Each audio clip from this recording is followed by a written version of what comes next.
Zecora led us through the Everfree forest on her way to Canchalot to get help. Turns out she was headed there for the same reason. I remained in my hut for as long as I could, but I knew for long I wouldn't be secured. But to my luck, a pony came in for shelter. It was Starlight Glimmer, begging me to help her. Starlight is still alive? Rarity gasped in hope, but Zecora hung her head. Starlight's fate is not confirmed, for after she visited me, she never returned. The pony was safe in my hut, to be sure, but all she wanted was to find a cure. It was a tall order to make a remedy so strong. She did not accept this, and told me I was wrong. So I instructed her, go retrieve me a cookie that started this mess. Then I can whip up a cure, or at least do my best. Starlight Glimmer left without pause, but since then finding her has been a lost cause. The infected ponies were soon creeping towards my hut.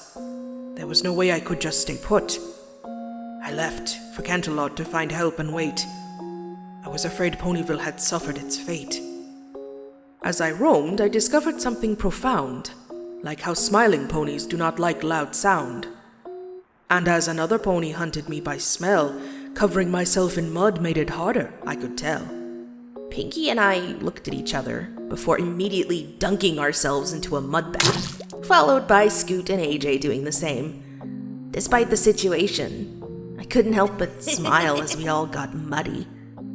Of course, Rarity groaned and stepped away from the mess.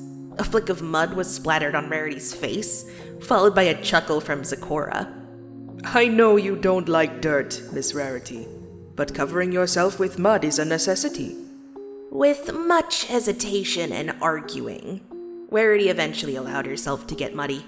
Well, muddy enough.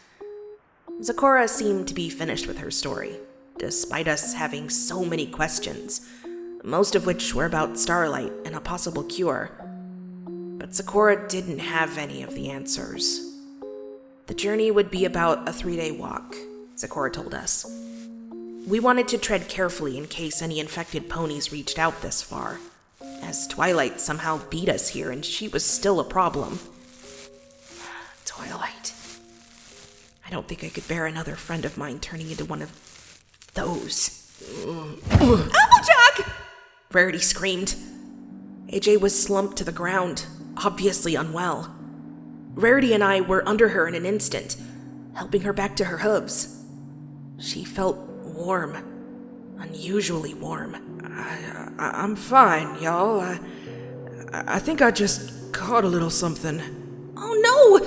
You can't be sick! We have to get to Canterlot together! Applejack gave Scoot a reassuring smile.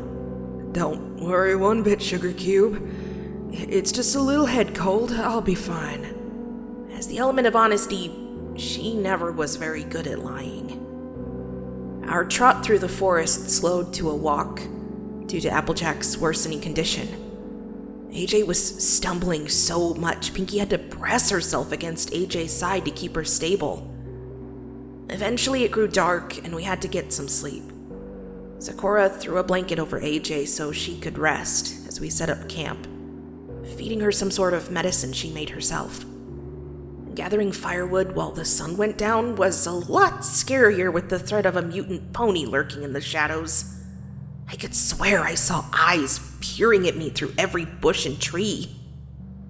Eventually the fire was lit, and we all surrounded it to keep warm, while AJ huddled under her blanket, completely passed out, albeit with some stirring and mumbling. We were all so worried about her, hoping she would recover from this mysterious sickness soon. The next morning came sooner than I thought. I don't even remember falling asleep. We all stretched and slowly awoke, Zecora offering us some rations she brought with her. They were dried out berries that tasted like tree bark, but food was food. Zecora tried nudging AJ awake so she could eat and get moving, but AJ barely responded. I can't move. Zecora went to feel her forehead and assured us that AJ was burning up, even worse than before. I fear this little pony will not recover quickly from this sick. You all must go without us, and get to Canterlot quick.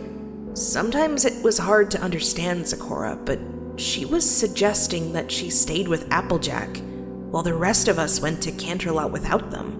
No, we all need to stay together, Pinky said. Twilight is still out there, and who knows what else? You'll both be sitting ducks. Zecora angrily stomped her hoof. If there's any hope to save Equestria, you must go to Canterlot and find Celestia. Applejack is not fit to make such long trips, and if you wait much longer, it could be an apocalypse. Zecora and Pinky fought about this for a while, before Pinky eventually gave in, packing up our things to head to Canterlot without AJ or Zecora. Rainbow. My heart dropped when AJ muttered my name. No, I need Rainbow.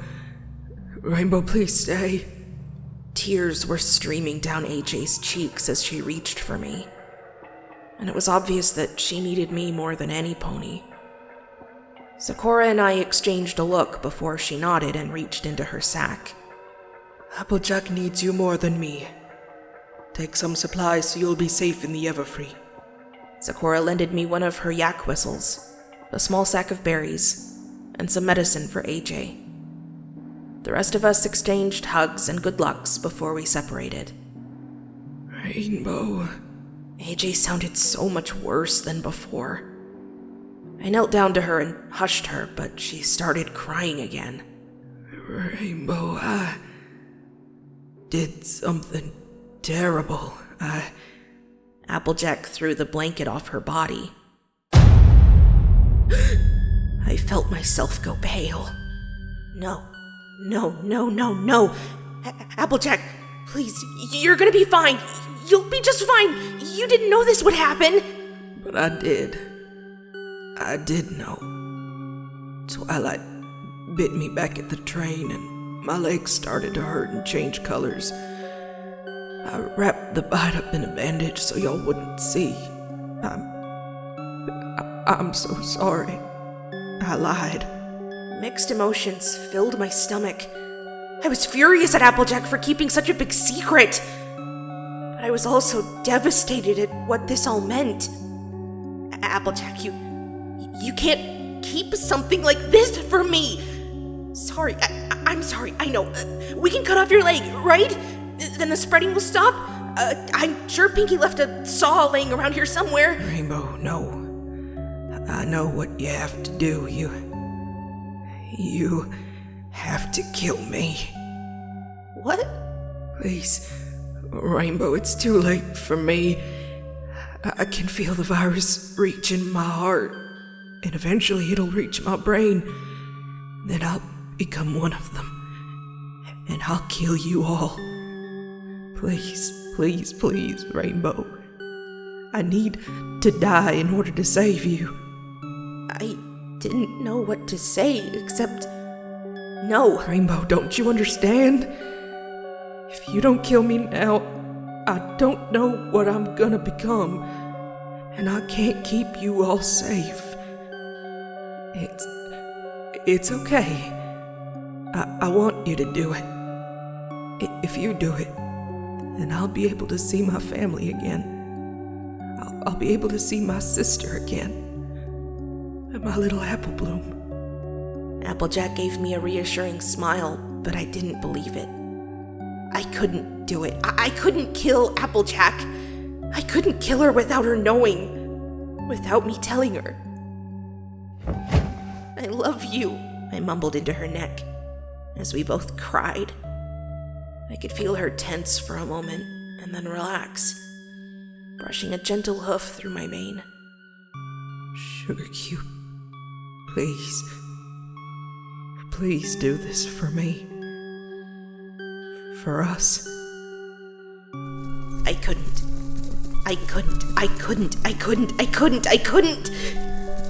So I ran. I ran as far away as I could, and I never looked back. I wish I didn't run. I wish I could have stayed with her in her last moments. Wish I could have gotten help.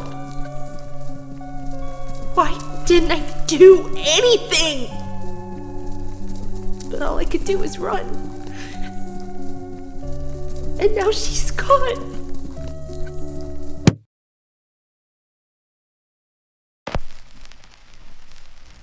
The cookie virus stages. The bitten. Stage 1. Pony has been freshly bitten by an infected pony.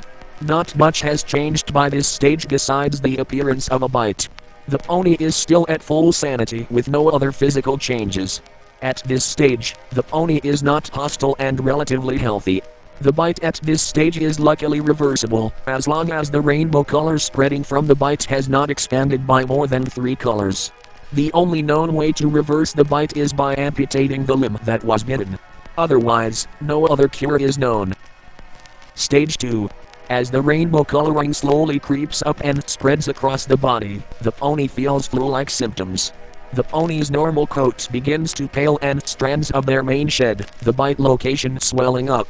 At this stage, the pony is still sane but starts to lose their grasp on reality, as they approach a death-like state.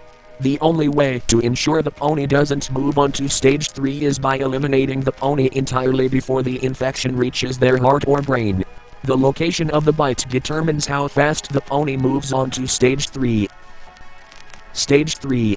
Pony's sanity is gone and they have reached the infected, or zombie, stage. Unlike the smiling and frowning ponies, this infection seems to exhibit a different visual emotion that could be considered fear or surprise. This could be because ponies who were bitten by the infected experience a different variant of the infection, rather than the ponies that ate the contaminated cookies. At this stage, these infected appear to attack anything living. While smilers and frowners move at a quick and quiet pace after their prey, these bitten ponies are loud and clunky, appearing to have a hard time knowing where they are going. They end up swaying and knocking themselves into other objects during their hunt. The final stage. The infected's neck has twisted and grown twice the pony's size. Walks silently and blends within the trees. The only way to hear it coming is by its slow, strained groans. For stage 3, it is recommended to stay between trees, but do not be in a forest with stage 4. It is silent and knows its way around, but it is also very slow. Weaknesses are unknown, but listen for the groans. Listen for